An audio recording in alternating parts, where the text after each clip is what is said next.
Good evening. I hope you've had a wonderful day today. Welcome to BVJ's Bedtime Stories. My name is Big Voice J, and this is a show where we get you ready for a great night's sleep with some old familiar stories that you haven't heard in a while. Links to every story can be found in the show notes at our website, bedtimewithbvj.com. Tonight's story, The Cop and the Anthem by O. Henry. On his bench in Madison Square, Soapy moved uneasily. When wild geese honk high of nights, and when women without sealskin coats grow kind to their husbands, and when Soapy moves uneasily on his bench in the park, you may know that winter is near at hand. A dead leaf fell in Soapy's lap. That was Jack Frost's card. Jack is kind to the regular denizens of Madison Square and gives fair warning of his annual call. At the corners of 4 streets, he hands his pasteboard to the North Wind, footman of the mansion of all outdoors, so that the inhabitants thereof may make ready. Soapy's mind became cognizant of the fact that the time had come for him to resolve himself into a singular committee of ways and means to provide against the coming rigor, and therefore he moved uneasily on his bench. The hibernatorial ambitions of Soapy were not of the highest. In them there were no considerations of Mediterranean cruises, of soporific southern skies drifting in the Vesuvian Bay. 3 months on the island was what his soul craved. 3 months of assured board and bed, and congenial company, safe from boreas and bluecoats, seemed to Soapy the essence of things desirable. For years the hospitable Blackwells had been his winter quarters, just as his more fortunate fellow New Yorkers had bought their tickets to Palm Beach and the Riviera each winter. So Soapy had made his humble arrangements for his annual hegira to the island. And now the time has come. On the previous night, 3 Sabbath newspapers distributed beneath his coat, about his ankles and over his lap, had failed to repulse the cold as he slept on his bench near the spurting fountain in the ancient square. So the island loomed big and timely in Soapy's mind. He scorned the provisions made in the name of charity for the city's dependents. In Soapy's opinion, the law was more benign than philanthropy. There was an endless round of institutions, municipal and eleemosynary, on which he might set out and receive lodging and food accordant with the simple life. But to one of Soapy's proud spirit, the gifts of charity are encumbered. If not in coin, you must pay in humiliation of spirit for every benefit received at the hands of philanthropy. As Caesar had his Brutus, every bed of charity must have its toll of a bath, every loaf of bread its compensation of a private and personal inquisition. Wherefore it is better to be a guest of the law, which, though conducted by rules, does not meddle unduly with a gentleman's private affairs. Soapy, having decided to go to the island, at once set about accomplishing his desire. There were many easy ways of doing this. The pleasantest was to dine luxuriously at some expensive restaurant, and then, after declaring insolvency, be handed over quietly and without uproar to a policeman. An accommodating magistrate would do the rest. Soapy left his bench and strolled out of the square and across the level sea of asphalt, where Broadway and Fifth Avenue flow together. Up Broadway he turned and halted at a glittering cafe, where are gathered together nightly the choicest products of the grape, the silkworm, and the protoplasm. Soapy had confidence in himself from the lowest button of his vest upward. He was shaven, and his coat was decent, and his neat, black, ready-tied 4-in-hand had been presented to him by a lady missionary on Thanksgiving Day. If he could reach a table in the restaurant unsuspected, success would be his. The portion of him that would show above the table would raise no doubt in the waiter's mind. A roasted mallard duck, thought Soapy, would be about the thing, with a bottle of Chablis, and then camembert, a demi-base, and a cigar. $1 for the cigar would be enough. The total would not be so high, call forth any supreme manifestation of revenge from the cafe management, and yet the meat will leave him filled and happy for the journey to his winter refuge. But as Soapy set foot inside the restaurant door, the head waiter's eye fell upon his frayed trousers and decadent shoes. Strong and ready hands turned him about and conveyed him in silence and haste to the sidewalk, and averted the ignoble fate of the menaced mallard. Soapy turned off Broadway.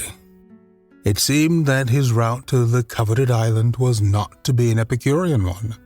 Some other way of entering limbo must be thought of. At a corner of 6th Avenue, electric lights and cunningly displayed wares behind plate glass made a shop window conspicuous. Soapy took a cobblestone and dashed it through the glass. People came running around the corner, a policeman in the lead. Soapy stood still with his hands in his pockets and smiled at the sight of brass buttons. "Where's the man that done that?" inquired the officer, excited. "Don't you figure out that I might have had something to do with it?" said Soapy, not without sarcasm, but friendly as one greets good fortune. The policeman's mind refused to accept Soapy even as a clue. Men who smash windows do not remain to parley with the law's minions. They take to their heels. The policeman saw a man halfway down the block running to catch a car. With drawn club, he joined in the pursuit. Soapy, with disgust in his heart, loafed along, twice unsuccessful. On the opposite side of the street was a restaurant of no great pretensions. It catered to large appetites and modest purses. Its crockery and atmosphere were thick, its soap and napery thin. Into this place, Soapy took his accusive shoes and telltale trousers without challenge. At a table he sat and consumed beefsteak, flapjacks, donuts, and pie. And then to the waiter he betrayed the fact that the minutest coin and himself were strangers. "Now, get busy and call a cop," said Soapy, "and don't keep a gentleman waiting." "No cop for yous," said the waiter, with a voice like buttercakes and an eye like the cherry in a Manhattan cocktail. "Con." Neatly upon his left ear, on the callous pavement, 2 waiters pitched Soapy. He arose joint by joint as a carpenter's rule opens, and beat the dust from his clothes. Arrest seemed but a rosy dream. The island seemed very far away. A policeman who stood before a drugstore 2 doors away laughed and walked down the street. 5 blocks Soapy traveled before his courage permitted him to woo capture again. This time the opportunity presented what he fatuously termed to himself a cinch.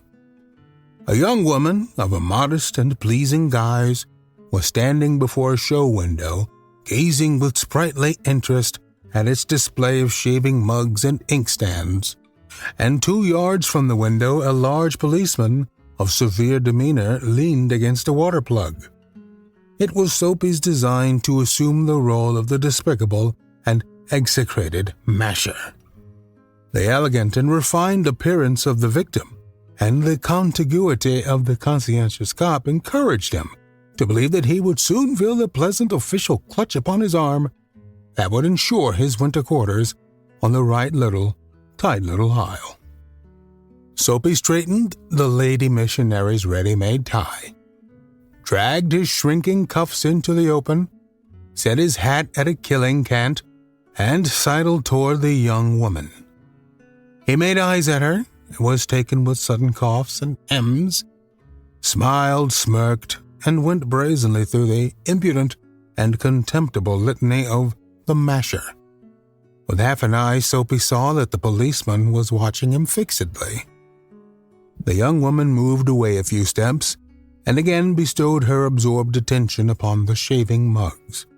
Soapy followed, boldly stepping to her side, raised his hat, and said, "Ah, there, Bedelia, don't you want to come and play in my yard?" The policeman was still looking. The persecuted young woman had but to beckon a finger, and Soapy would be practically en route for his insular haven. Already he imagined he could feel the cozy warmth of the station house. The young woman faced him and, stretching out a hand, caught Soapy's coat sleeve. "Sure, Mike," she said joyfully. "If you'll blow me to a pail of suds, I'd have spoke to you sooner, but the cop was watching."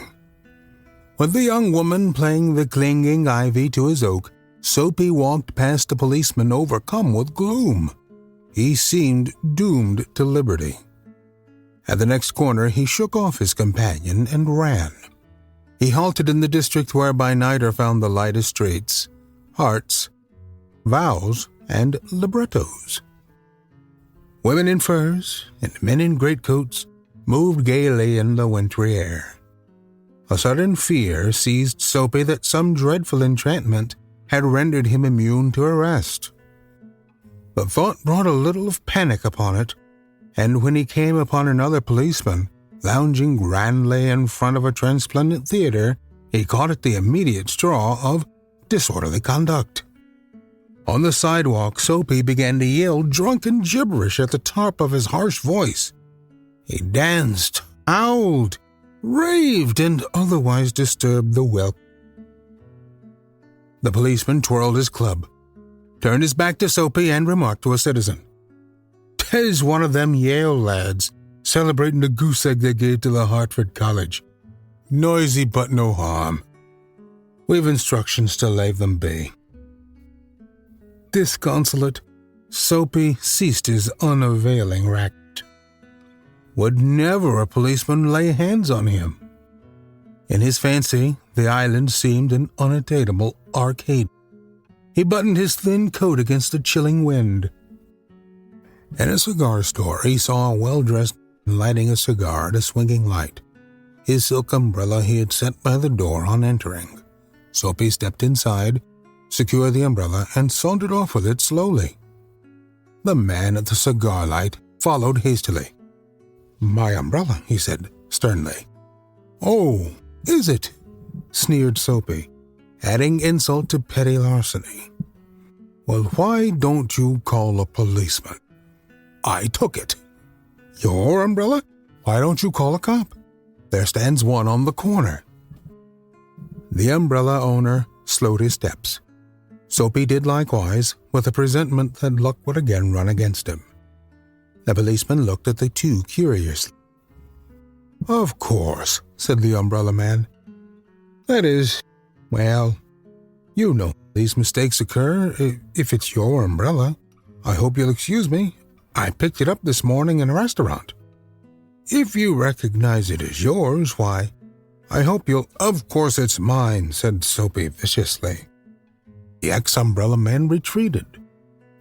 The policeman hurried to assist a tall blonde in an opera cloak across the street in front of a streetcar that was approaching 2 blocks away. Soapy walked eastward through a street damaged by improvements.